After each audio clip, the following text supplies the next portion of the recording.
We continue to follow breaking news from around the state. North Jersey pounded with rain. Roads and parking lots turned into rivers and lakes. Rivers sweeping away cars from a dealership, and rescues underway well into the night. But first, a school bus crash shuts down the turnpike. Dozens of people taken to the hospital. The latest on all of these situations tonight. I'm Katie Kairos. This is New Jersey Tonight. We begin with that school bus crash. Officials now calling the collision a hit-and-run accident. It happened northbound on the turnpike in East Brunswick right before exit 9. News 12 New Jersey's Jason Kahn has more on what we've learned. The rain causing major problems at Newark Airport. More than 400 flights were delayed today. More than 250 canceled. And Bogota police tweeting out this video of a bride on top of a car in the floodwaters. Police said the newly married couple got a rough start, no kidding, but added the fortunate thing is we were able to help them through their first rough patch. Obviously, their day has not gone as planned, so let's congratulate them on their wedding and give them best wishes for a lifetime of love and adventure starting now. We echo that. How crazy. Stay with News 12 New Jersey for continuing coverage on these storms. You can find the most up-to-date forecast on TV, news12.com, and the News 12 app. 2 men are charged with beating a Prospect Park man and then throwing him into the Passaic River to drown. The Passaic County Prosecutor's Office says Luis Salas and Jonathan Cristobal are both charged with murder. Police say the two attacked victim Jorge Alfaro Alcalde in Westside Park in Patterson on April 1st. The victim was reported missing by his family on that day, and his body was found in the river on May 1st. Police have identified a suspect's car in connection with the shooting death of a youth football coach in South Jersey. The Cumberland County Prosecutor's Office says a masked suspect or suspects fled in a maroon sedan. This is a picture of the car. 37-year-old Joseph Jones of Millville was shot and killed just after 8 Thursday night in the parking lot at Lakeside Middle School. Police say it appears it was a targeted attack. The reward to catch 2 people who shot police officers in Camden is up to $60,000. 2 Camden County police officers ambushed Tuesday night while stopped at a red light. Suspects fired 15 to 20 rounds at the officers. It happened in the Bergen Square neighborhood.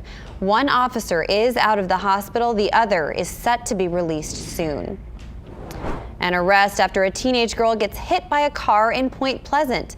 That happened on Thursday night on Route 88 and Sunset Avenue. The girl was on her bike. The driver took off while she was on the hood of the car. Under arrest now, 26-year-old Brittany Kiefer from Point Pleasant. She's facing a number of charges, including assault by auto and leaving the scene of an accident. Now we had a New tonight, an airline employee accused of stealing a plane and crashing it in Washington state has been identified. Richard Russell worked for Horizon Air for 3 years. 1 year after a deadly white nationalist rally in Charlottesville, the president of the University of Virginia apologizes to the victims. The fact that nothing can bring back the splendor. James Ryan spoke to a crowd gathered for a service of reflection on the anniversary. He said those who stood up to racists showed remarkable courage. He also says the university must admit its mistakes. Critics have said UVA was unprepared and didn't do enough to intervene in the clashes. President Trump tweeting today, the riots in Charlottesville a year ago resulted in senseless death and division. We must come together as a nation. I condemn all types of racism and acts of violence. Peace to all Americans. This week, a 25-member panel of policy experts launched by Senate President Steve Sweeney released a comprehensive reform plan. It proposes cost savings across many areas of government. The panel studied these categories to find ways to save the state of New Jersey taxpayers money. News 12 New Jersey's Eric Landskroner spoke to the Senate President about one of the most contentious issues, public workers' benefits. The NJEA is criticizing the changes proposed by the panel. Just make it to Wednesday. Thanks, Michelle. Jersey City Police help kids get ready for back to school. Officers and commanders handed out backpacks today to kids in the West District. More than 300 students got bags packed with school supplies, and there was also a health fair. If you're a movie buff, there's plenty to see in Red Bank this weekend. The International Monmouth Film Festival kicked off last night. The event runs through Sunday and it's held at Two River Theater.